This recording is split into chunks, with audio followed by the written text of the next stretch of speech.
talk a little about the communal, society-wide distraction of the moment, which will be getting more and more in the coming weeks around the election.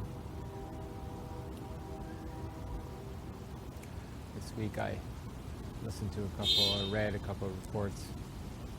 People were quite concerned about what might happen.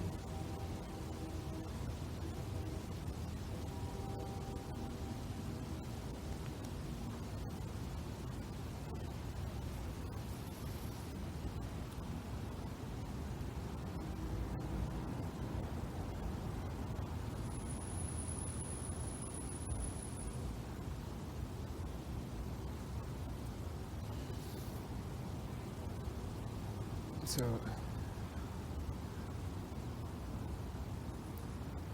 as awakening beings, as practitioners of presence,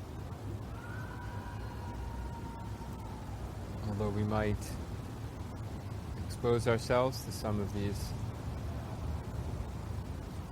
news stories and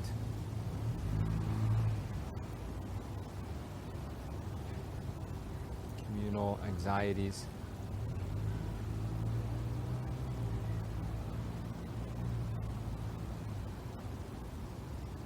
so that we can know what people are talking about, know what people are feeling anxiety about, and also so we can know if there's some actual practical thing we can do, go vote or write a letter somewhere, go join a street march. On the other hand, we should be very careful about how much we allow our psyches to buy into these stories.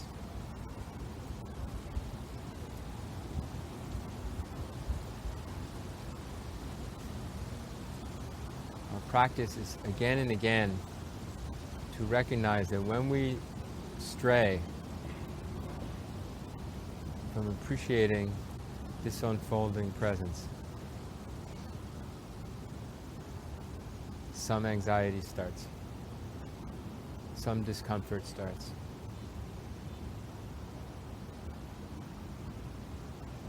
some conflict starts.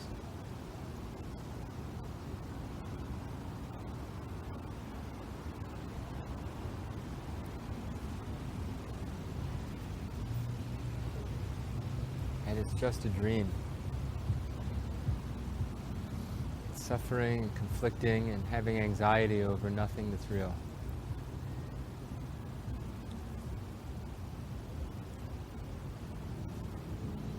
It's imagination. Past and future is imagination.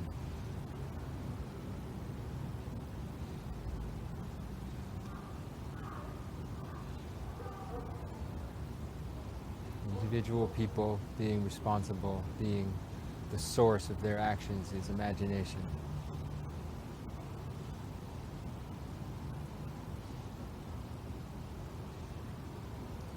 That things could have gone a different way or should have gone a different way is imagination.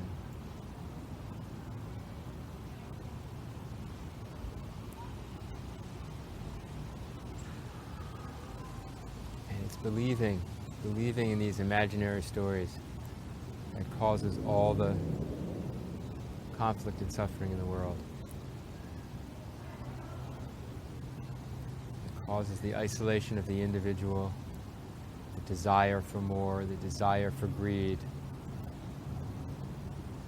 the desire to compete, the grasping onto ideology.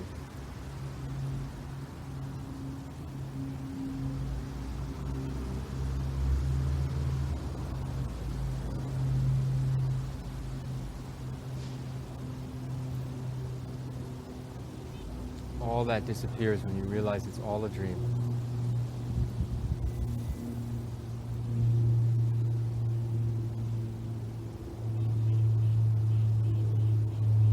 Right here, in this presence. True happiness and contentment is always available as awareness itself.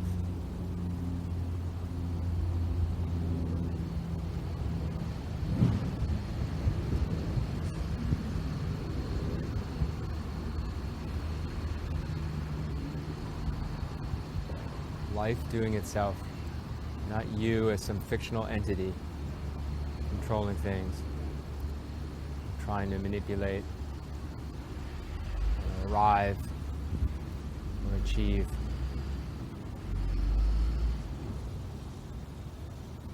Just the whole universe functioning perfectly as this moment. That's the reality.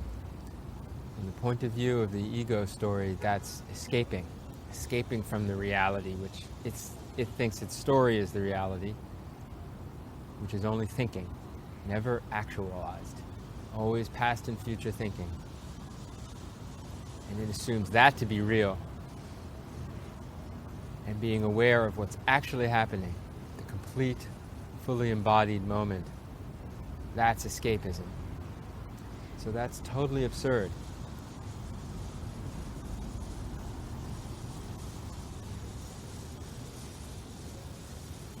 Waking up is waking up to that absurdity.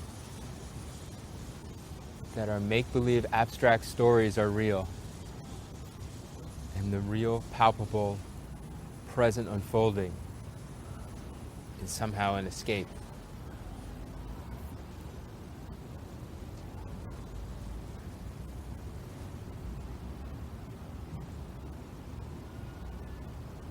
But the reality is the other way around.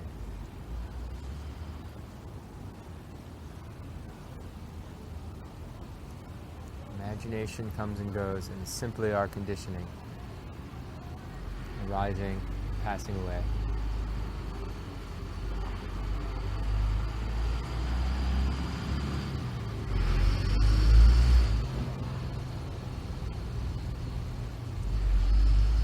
Awareness happens by itself. There's no one there, there's no person there creating it. This is just our experience. It's just a description of our experience.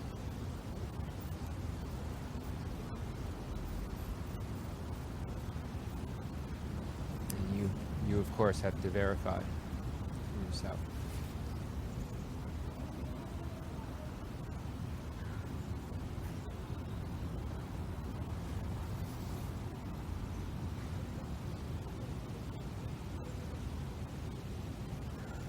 None of the problems that we conceive of as problems are real problems. They're just thought-up problems. Based on thought-up people, independent, imaginary people, having imaginary conflicts. And imaginary principles clashing against each other. An imaginary past and future.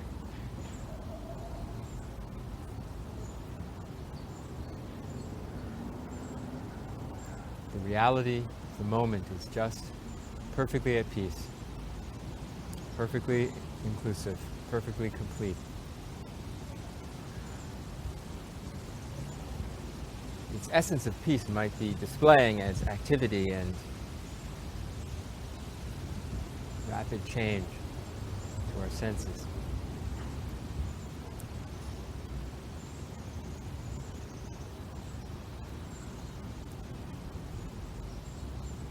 There's no winning and losing, or lost or found, success or failure.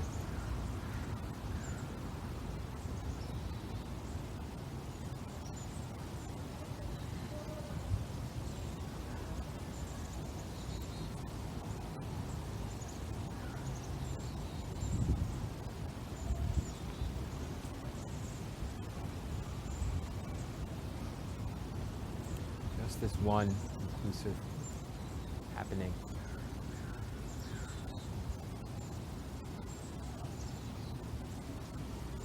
Which is what you are.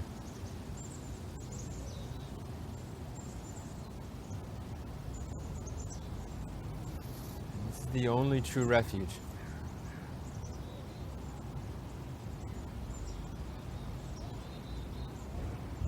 So if political things go haywire, and if they don't in this election, they will at some point in the not too distant future, likely.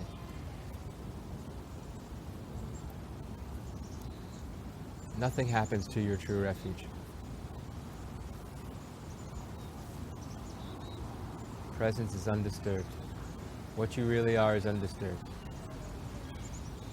But your story, your imaginary self, and the imaginary past and future might have all kinds of problems.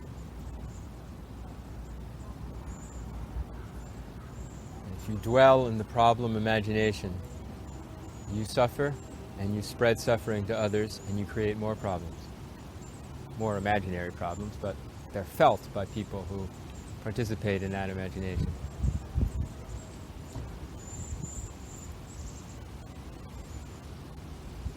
And if you let go of that imagination,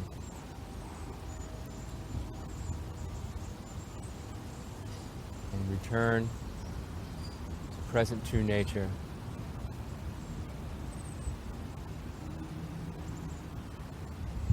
its completeness,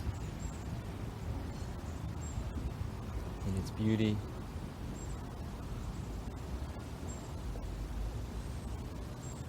in its joy,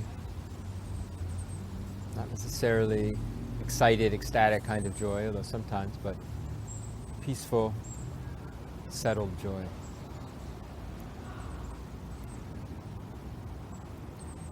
Then that's what you spread.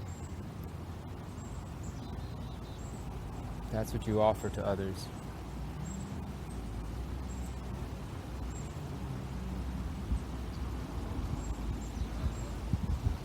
The most radical activism.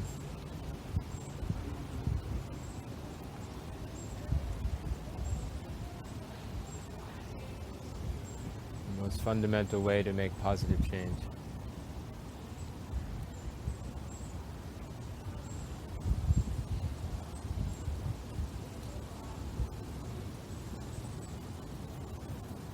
So that's our potential as practitioners, to embody that revolution.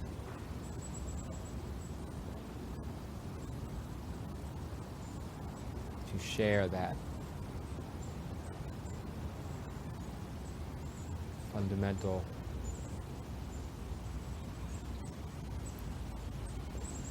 creativity.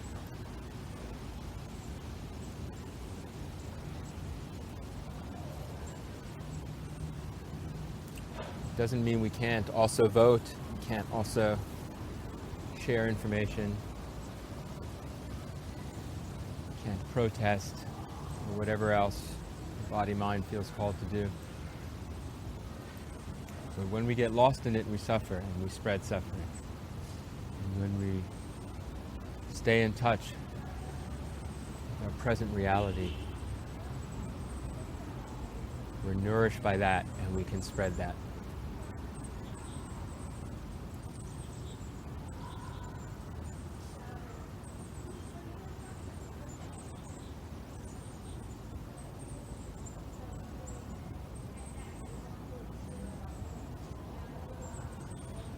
So that's my little non-duality pep talk for the coming election season.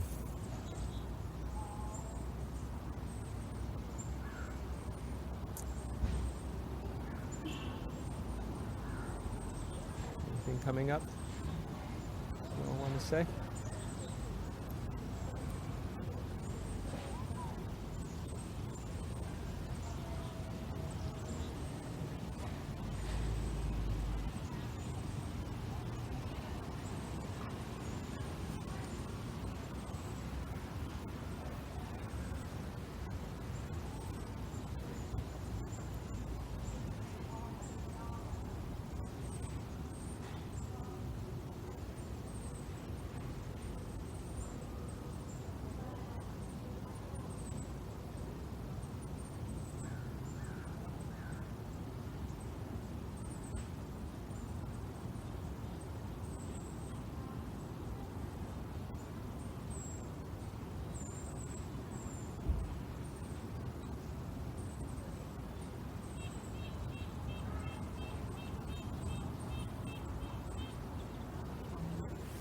Yeah, I'm trying to apply non-dualism to the partisan issues coming up. It's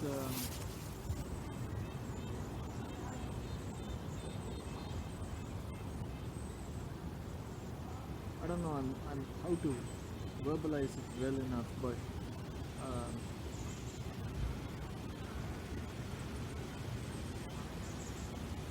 it's a mishmash of things in my mind. I'm just trying to isolate so I could ask in a coherent way. Yeah, take your time.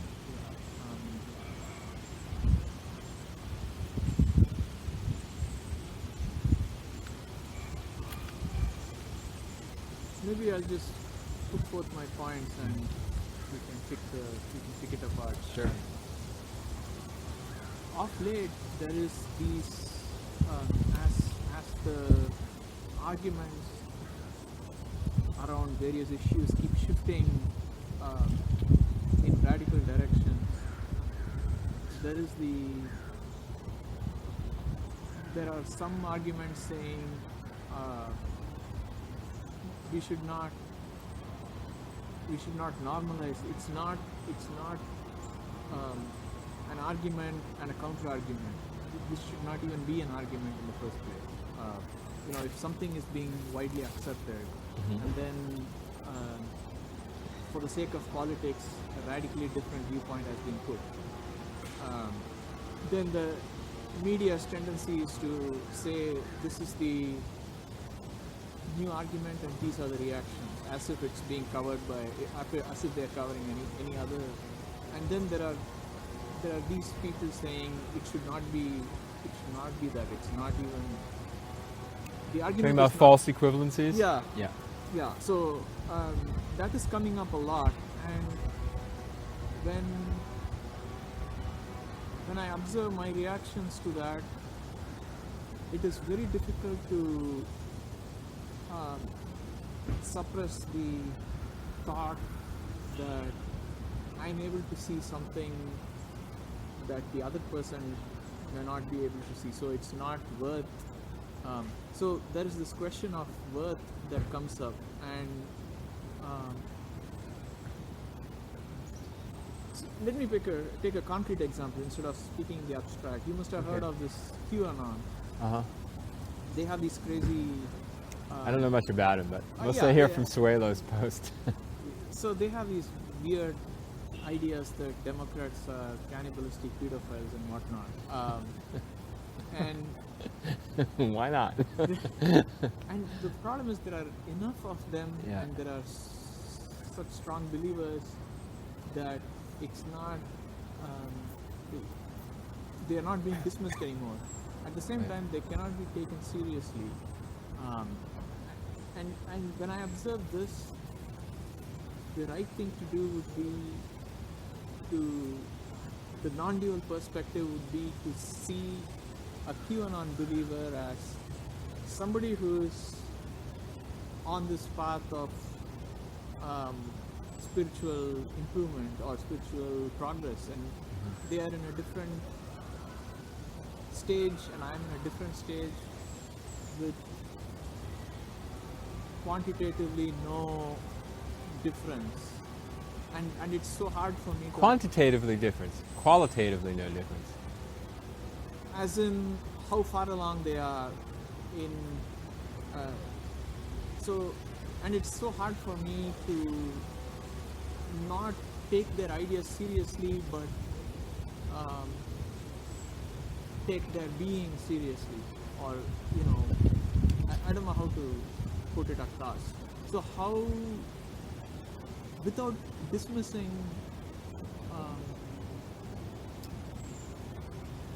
I don't know. So this,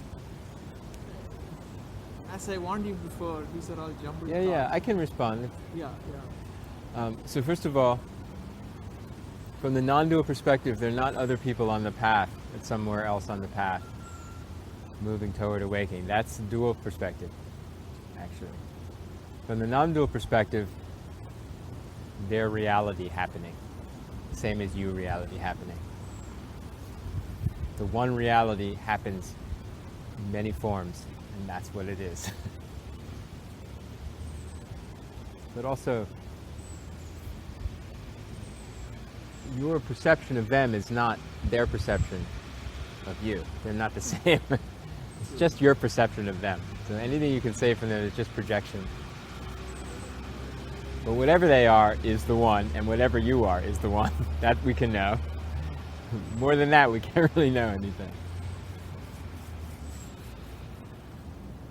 So, when you accept a person as presence, it doesn't mean you agree or support their positions. I mean, how can you... But you also don't reject that they have those positions. That's part of the one. You accept it completely. The position you take, the words you use, is never going to be non-duality. Right? So if you're practicing non-duality, you just have to be aware of that. The non-dual reality is always happening. Nothing you do or don't do is going to change that. It's irrelevant. And the source of peace, what you do and you don't do, it's irrelevant to the source of peace. It's always there. Whether you feel the peace is whether you enter presence or not. Whether you're attached to a dualistic idea or not, that's all. It has nothing to do with this other person. No, but what we can do in the relative realm, in the human person realm, is touch that peace of presence, and from that peacefulness, from that joy, from that inspiration, then take up the most reasonable relative position to help people around us. Being aware that you're not affecting, there's no one there who's in control. You don't have to worry about what the right thing to do is, because there is no person there in control anyway. Actual reality is manifesting anyway, so you can relieve yourself of that duty, which can only really happen when you see there is no self to relieve.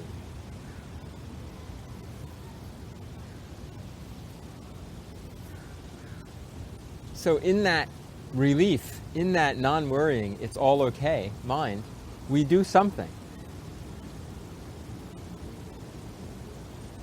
And generally, if you feel that relief, you feel the connection of everything, you feel the love of everything, and so you do something nice. That's all it is. You just naturally do. Which might be hearing someone with a crazy idea and, through your own warmth and kindness, trying to help them calm down. And once they're calm, they realize, I don't need these crazy ideas. They're kind of crazy. Maybe you feel inspired to say something dramatic that might just open that person's mind, even if it's confrontational. That might be fine too. So all we can say is, as practitioners, all we can do is touch, not touch, but drop back into our home of presence. In that place, we're freed of the anxiety of all the ideologies we have. Also, all the ideologies other people have. Actually, the ideologies other people have don't affect us until we take them on, whether in opposition or in agreement, right? So if we let go of all ideologies, whether we're hearing it from our own brain or we're hearing it from somebody else, then we feel relief. From the place of relief, we can make the best action to help the other person. But what it is, who knows? You don't know either. And if you think you're in control, you're bringing in delusion into it, which will compromise its beauty.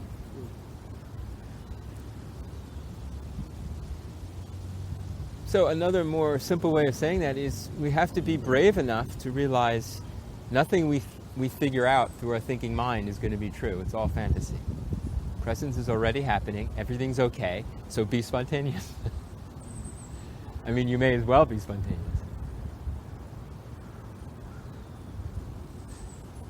And if you're really feeling the relief and the joy of presence, your spontaneity will be kind and loving, because that's just naturally what comes up. Because antagonism and competition and hatred comes up when the self is grasped and believed. And the separations are believed. If you let go of those beliefs and you just become the presence that you always are anyway, but you see through the veil of the stories that are covering that, then you're in a nice position to do something helpful. But of course, you're not concerned with whether it's helpful or not, because you don't have a self that's thinking it can control it.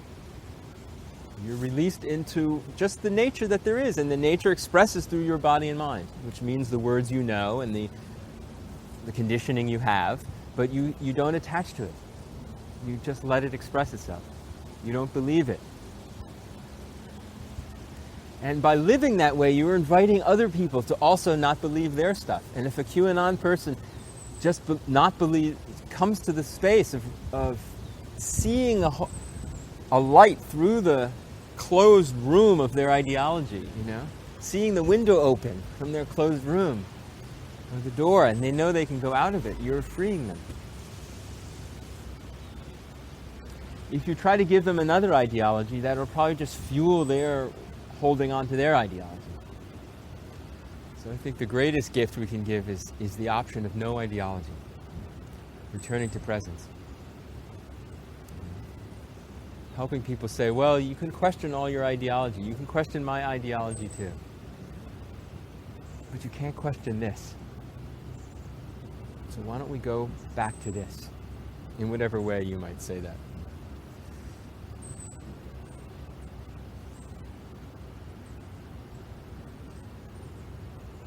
When we're established in presence, in that sense of peace, the ideologies we do pick up, to the extent that we need them just for practical purposes, will be kind and helpful instead of angry and competitive and antagonistic.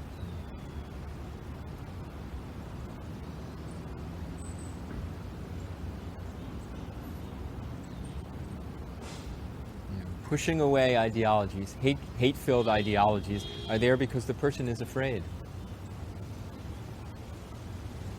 They're afraid because they believe all these imaginary threats, and they believe they're a separate person that's vulnerable to those imaginary threats. And all of it's not true. So the greatest thing we can do is wake them up from that dream, which we can't do because that's our dream if we think we can do that, right? So the best thing we can do is wake up from our dream, and then naturally there'll be an influence to help other people wake up from their dream. But again, you can't wake yourself up from your dream, because who would be doing that? The person who's asleep. The person who's asleep can't wake you up. Have you had that experience where it's like a lucid dream, a semi-lucid dream, and you want to wake up? You start to know it's a dream, and the dreamer can't really wake up. Yeah. And it just struggles, and it's very uncomfortable. Yeah. But at a certain point, there's just waking up happens. That's how it is. So maybe the struggle has something to do with it, but the person can't do it, because the person's in the dream.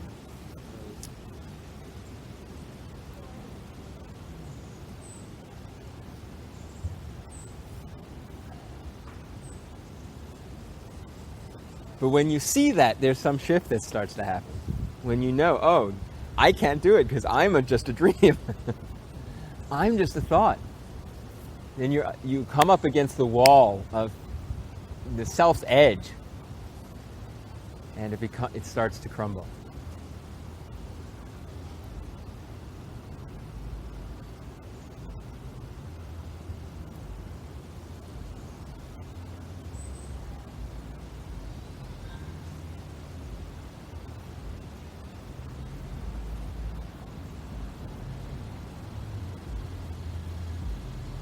maybe a good metaphor. I never thought of that one before.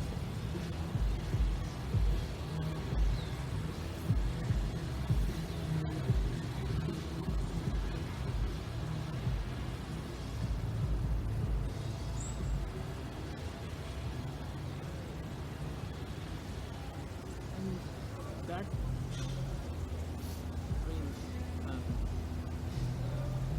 I don't disagree, obviously, but just for further clarification, if I were to, so far I've been trying to approach this by exercising compassion towards, whoever whose ideology happens to clash with mine.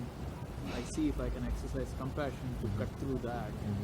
And I have found it, as I expressed before, I have found this block, which is that without seeing them as inferior or to be worthy of compassion, how to practice that?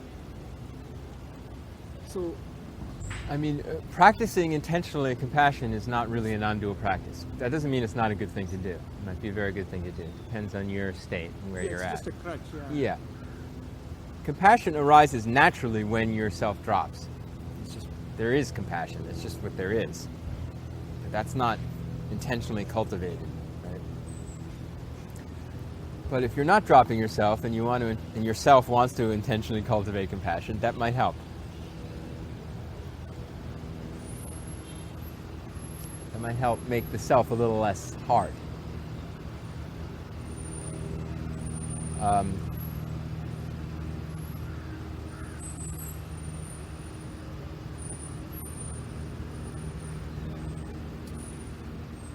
The other person, judging whether the other person is worthy of compassion, you're already in such a story of that separate person's self.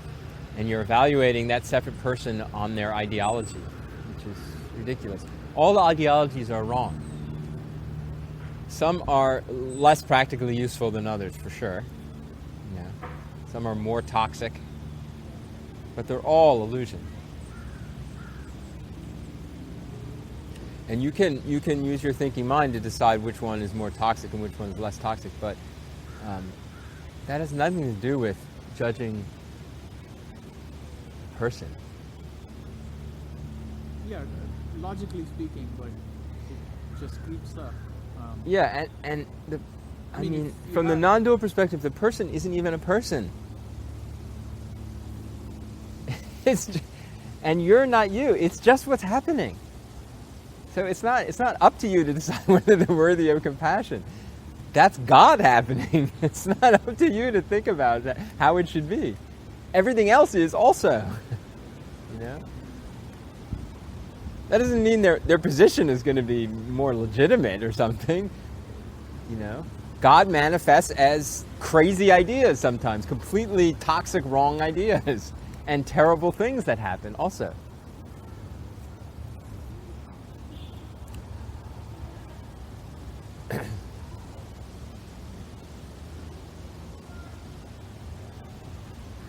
So if you're imagining a QAnon person, I don't think it's very helpful. Just stay in presence. If in your present experience a QAnon person comes and starts talking to you, then you can deal with it as this is presence, actually. They might think they're a QAnon person, and my conditioning might say they're a QAnon person and I'm a progressive or I'm a whatever. But none of that's really true. True, yeah, fair enough.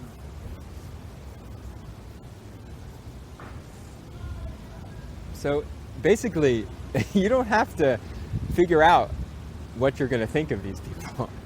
They're not even people. No, it's just while consuming media. I mean, I could put a stop to it by not consuming media. Yeah, I think that's actually practically helpful to a large extent. I don't think we should completely separate ourselves from it, but I think we should manage our time, give it just a minimal, And I don't think spending a lot of time with the most unhealthy, toxic ideas is very helpful. We know that they exist. We shouldn't be in denial of that. but we don't have to spend a lot of time with it. It doesn't, if we were totally free of our self-idea, it wouldn't matter. It would be irrelevant. But because we are still susceptible to attaching to ideas and getting confrontational and stuff, it doesn't help,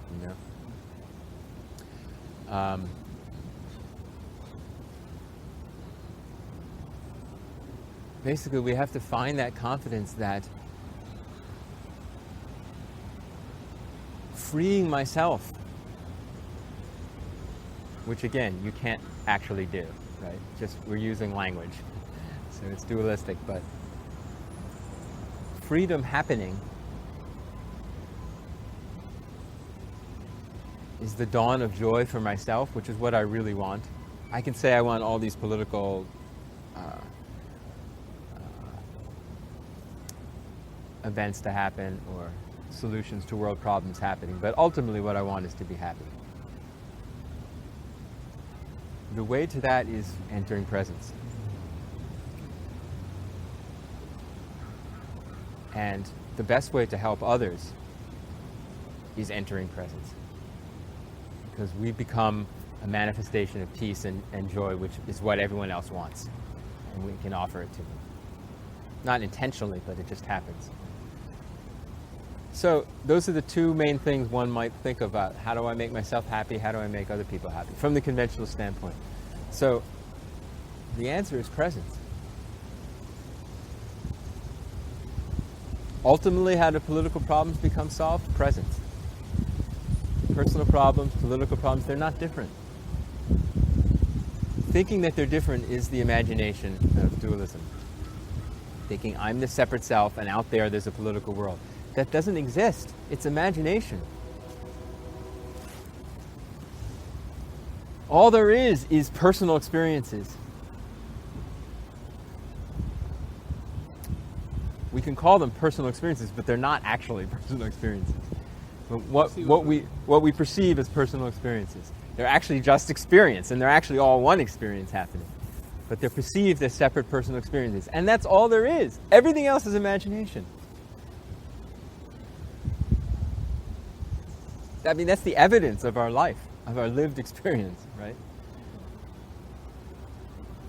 So the imagination, we notice, causes all kinds of suffering.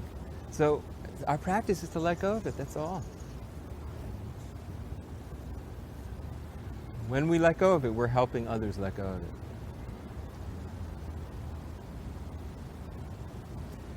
The practical decisions we make for the person, in the relative sense, tend to be healthy and wholesome when we're informed by the ultimate nature of presence.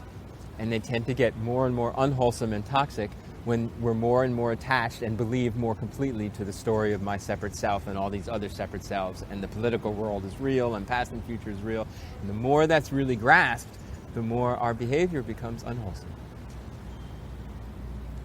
So just seeing that when we move toward presence, it's just natural. And again, we can't really do it. But, we sit and we come to this and we talk about it and things are happening.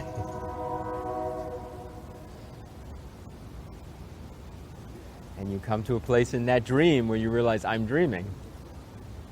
And I can't really wake myself up. But waking up happens.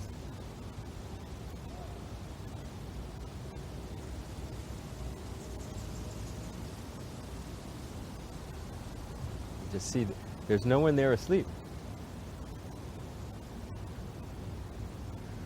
There's no one there stuck in the dream. The dream is just happening. When you realize there's no one stuck in the dream, then the dream disappears. So the dream needs characters, right? You always dream as a character.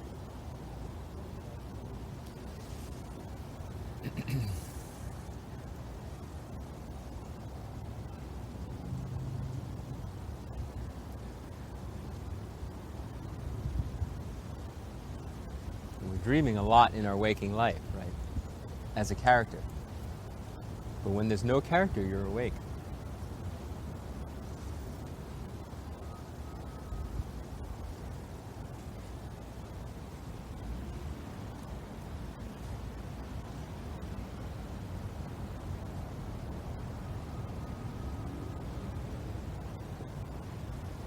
You can even be awake while a character arises, but you know it's just a character. It's like having a lucid dream.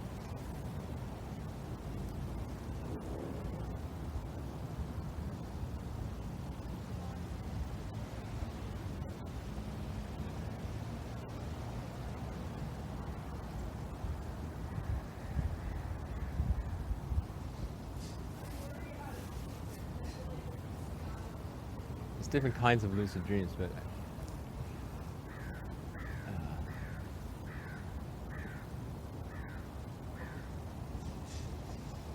what's interesting about it is you partly believe and you partly don't. Like, you know it's just a dream and yet you're still participating in it. That's how the dream can continue. It becomes more joyful. At a certain point you don't participate at all and you just wake up.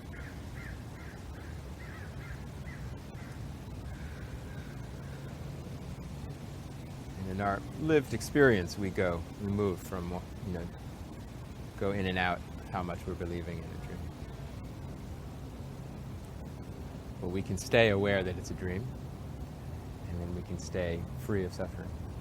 We can't, but it can happen that way.